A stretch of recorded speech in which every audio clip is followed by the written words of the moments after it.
Franchise, sequel, the numbered entry. There's a comforting rhythm to it in video games.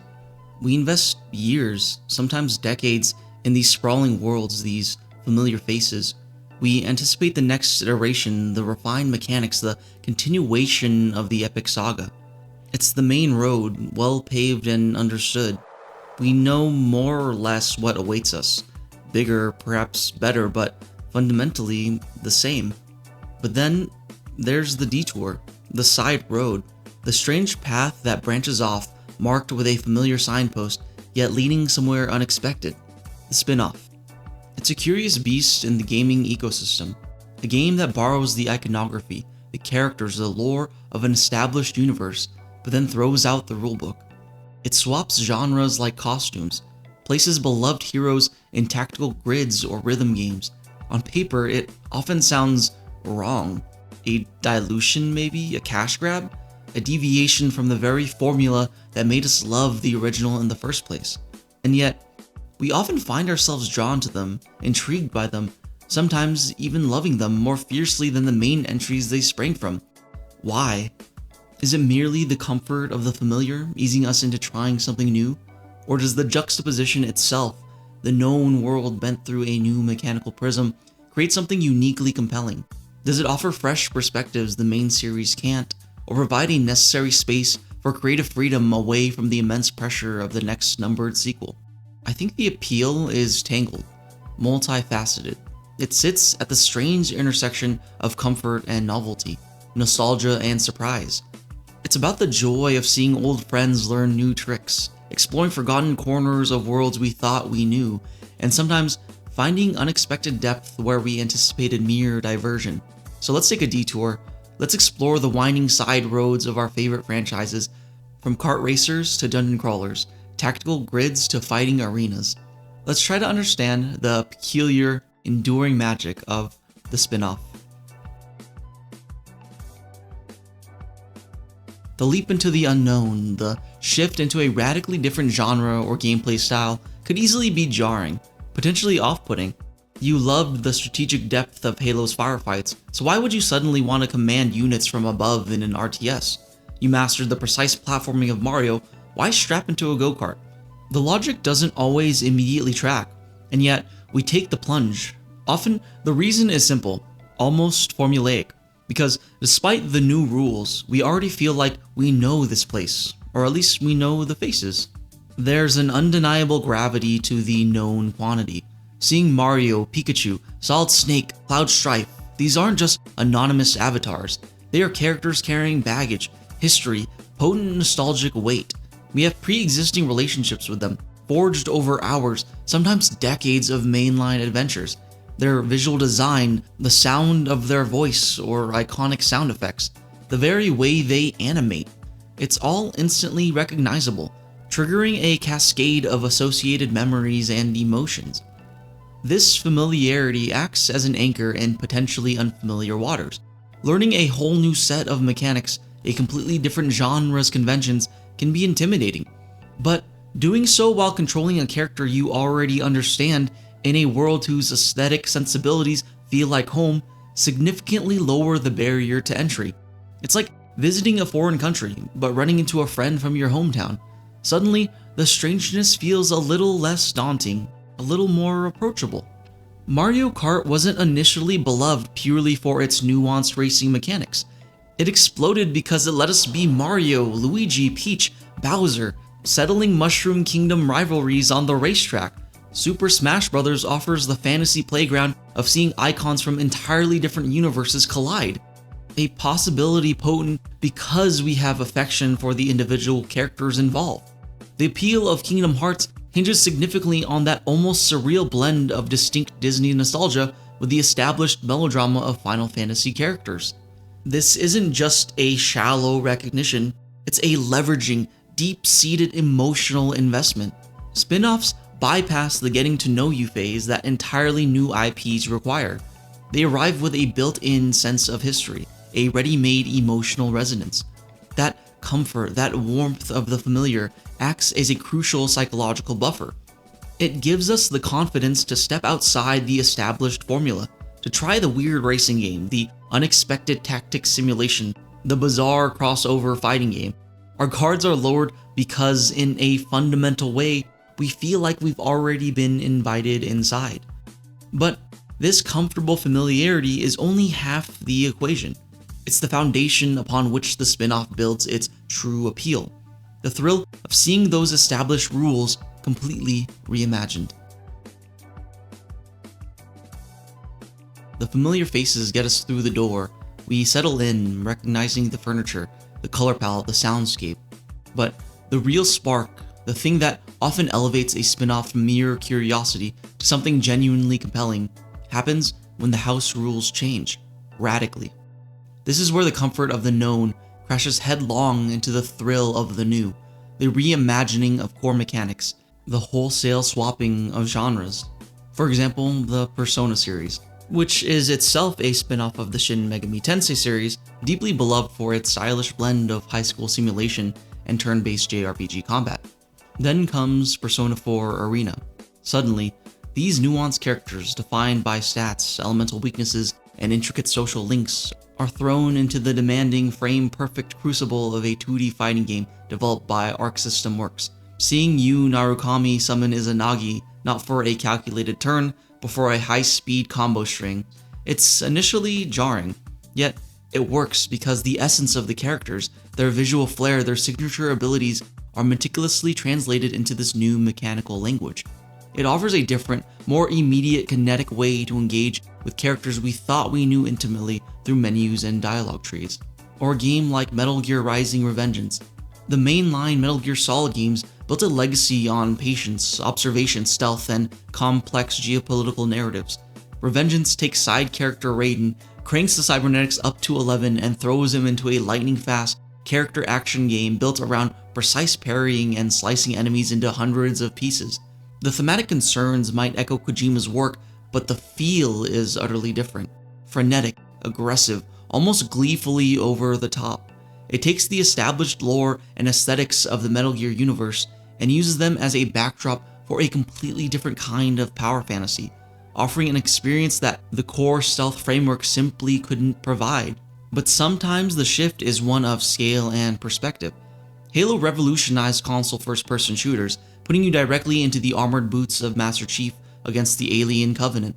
Halo Wars, however, pulls the camera way back, transforming the conflict into a real-time strategy game. Suddenly, you're not just one Spartan. You're commanding armies of them, alongside Warhogs, Scorpions, and ODSTs. Familiar units and faction dynamics are recontextualized onto a tactical battlefield. It lets players engage with the grander conflict hinted at in the main games, exploring the strategic layer of a universe typically experienced boots on the ground.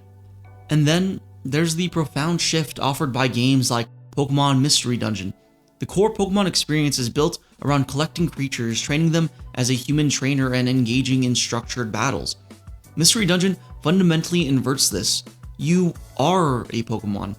Partnered with another, you delve into procedurally generated dungeons, managing hunger, avoiding traps, battling foes in a turn-based roguelike system. It leverages the vast roster of Pokemon, their types and moves, but places them within a framework focused on vulnerability, exploration, and direct partnership. More crucially, it allows these usually stoic creatures to express a surprising range of complex emotions, often weaving narratives about friendship, loss, and existential identity that feel remarkably poignant, resonating deeply precisely because it's these familiar monsters experiencing them. It fulfills a fantasy distinct from the trainer-centric main games, the fantasy of living within the Pokemon world, experiencing its wonders and dangers firsthand. Even seemingly incongruous pairs can yield surprisingly deep results. Mario Rabbids Kingdom Battle took the Mushroom Kingdom's platforming icons and Ubisoft's chaotic Rabbids and dropped them into a demanding, turn-based tactics game reminiscent of XCOM. The initial premise sounds bizarre, yet the execution cleverly translated Mario's movement abilities, jumps, pipes, team-based maneuvers, into strategic positional play.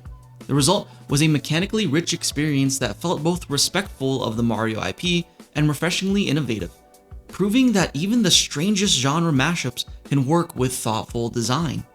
This mechanical reimagining is arguably the creative engine driving the most beloved spin-offs. It allows developers and players to ask, what if? What if this world operated under different laws of physics, different rules of engagement? It keeps franchises feeling fresh, preventing stagnation by demonstrating the versatility of the core concepts. The initial potential for awkwardness, seeing a beloved character constrained by unfamiliar rules, often gives way to delight as we discover how their essence has been translated, how familiar elements find new expression. It's a way to fall in love with a universe all over again, precisely because it's showing us a side we've never seen before. But these shifts don't just alter how we play within these worlds, they often subtly or sometimes drastically change what we see and who we see.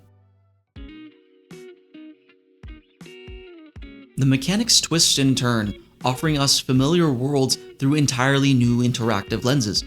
But the changes often run deeper than just the gameplay systems. Spin-offs possess a unique narrative freedom, an ability to step away from the grand world-saving arc of the main protagonist and instead zoom in, pan sideways, or even look backward in time. They allow these vast universes to breathe, revealing facets and perspectives often obscured by the gravitational pull of the hero's journey. The mainline Grand Theft Auto games typically focus on one protagonist's rise through the criminal underworld. But then look at the expansions for GTA 4, The Lost and Damned, and The Ballad of Gay Tony. These weren't just extra missions, they were standalone stories intertwining with Niko Bellic's main narrative, but told from the perspectives of a hardened biker gang member and a nightclub manager's bodyguard. Suddenly, Liberty City wasn't just Niko's backdrop, it became a richer tapestry seen through different eyes, exploring different subcultures and thematic tones. The fading loyalty of the biker gang, the glittering excesses and hidden dangers of nightlife. These spin-off narratives didn't just add content, they added dimension to the existing world. Spin-offs also frequently act as historical documents or parallel chronicles within their universes. Gears Tactics, set before the original Gears of War, explores the origins of key enemy types and allows us to experience the initial Locust onslaught through fresh eyes, adding weight and context to the later struggles of Marcus Phoenix. They satisfy a particular kind of fan curiosity, the desire to know more, to understand the broader history and context that shapes the main narrative. Sometimes the shift in perspective brings a dramatic shift in tone or thematic complexity. While mainline Final Fantasy games often revolve around chosen heroes saving the world from cosmic threats with a blend of melodrama and wonder, Final Fantasy Tactics presents a grounded, politically intricate tale of war, betrayal, and class struggle in Ivalice. The focus shifts from individual heroism against ultimate evil to the messy, morally ambiguous realities of human conflict. It uses the familiar Final Fantasy trappings, chocobos, magic, iconic job classes, but applies them to a story with a significant different flavor, proving the setting can sustain narratives beyond the typical epic fantasy. This freedom allows exploration of different facets of a universe. We might get to play as the other side, understand the motivations of a faction usually presented as monolithic enemies, or simply experience the everyday life within a fantastical setting, away from the earth-shattering stakes of the main plot. Spin-offs can act as narrative footnotes that become compelling stories in their own right, fleshing out corners of the map, filling in lore gaps, and often giving beloved secondary characters their long overdue moment in the sun. Ultimately, this narrative flexibility is a huge part of why spin-offs resonate. They enrich the universes we love, not by simply continuing the main story, but by expanding its breadth and depth. They assure us that these worlds are larger and more complex than just the hero's immediate concerns, populated by diverse characters and untold stories. By stepping away from the main stage, spin-offs allow us to appreciate the intricate ecosystems of these fictional realities from entirely new angles, making the return to the main series feel even richer for the added context. And this freedom, this ability to explore the road less traveled, isn't just rewarding for us as players, it might also be crucial for the developers themselves. We've explored the comfort they offer, the mechanical excitement, the narrative detours, but there's another crucial dimension to the appeal of spin-offs, one perhaps less visible to us as players, yet deeply intertwined with why they exist and why they often feel so different. It's the idea of the spin-off as a kind of laboratory, a space for creative freedom, potentially operating under lower stakes than the next blockbuster numbered sequel. Imagine the weight of expectation bearing down on the team developing Grand Theft Auto 6 or the next main Legend of Zelda or Final Fantasy. The legacy, the fan base scrutiny, the colossal budget, it creates immense pressure. Innovate, but don't alienate. Deliver the familiar, but make it feel revolutionary. It's a demanding tightrope walk, where radical experimentation can feel like too great a risk. But a spin-off? It might operate in a slightly different atmosphere. Perhaps the budget isn't quite as astronomical, maybe a different team or even an external collaborator takes the reins. This shift can create crucial breathing room, offering a chance to play with the established formula, to try ideas that might be deemed too unconventional or niche for the flagship title. This space allows promising concepts, perhaps first introduced as minigames or side activities, to fully blossom. Captain Toad Treasure Tracker elegantly spun its charming diorama-like puzzle platforming out of levels first seen in Super Mario 3D World. The spin-off format provided the dedicated space needed to explore the depth of that specific mechanic. As Koichi Hayashida, a director and producer on the project, essentially explained regarding the design philosophy. With Mario games, we always have to think about the jump, but with Captain Toad, we could focus entirely on this puzzle box garden idea. It was freeing to explore that mechanic fully.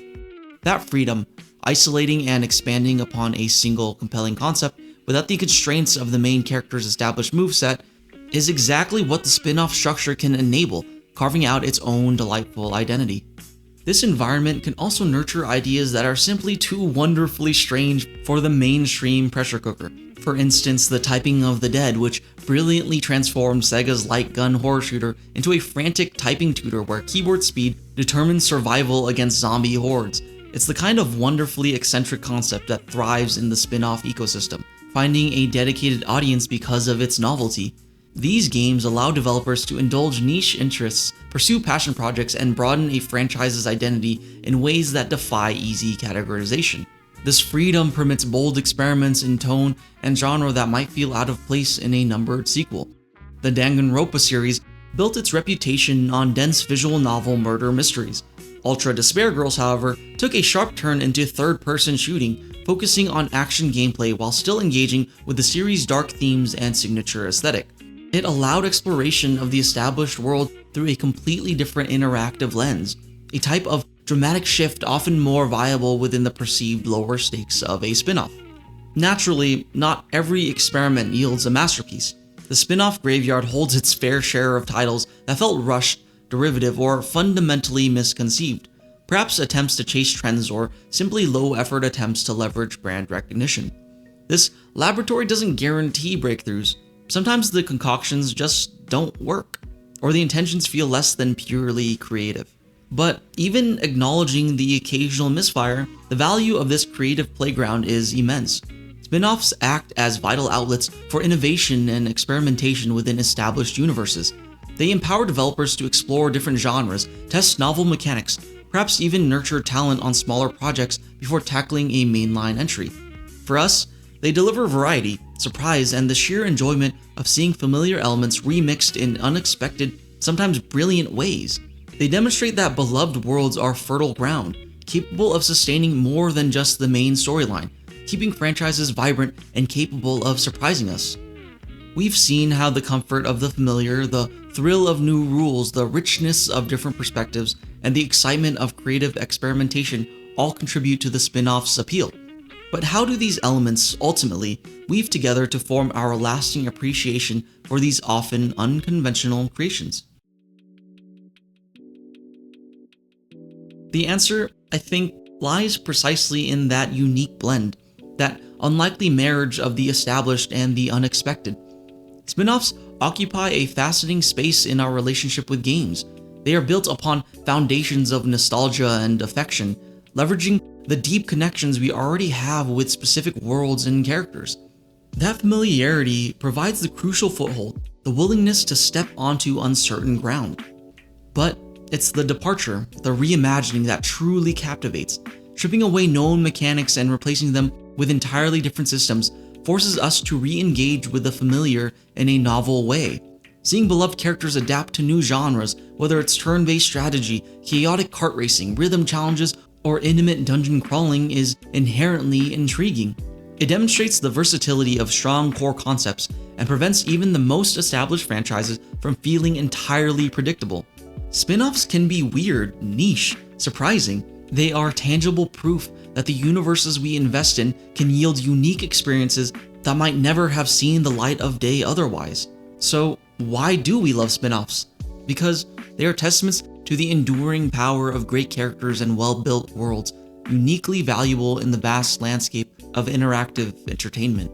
They are the side roads, the unexpected detours, the what-ifs made playable.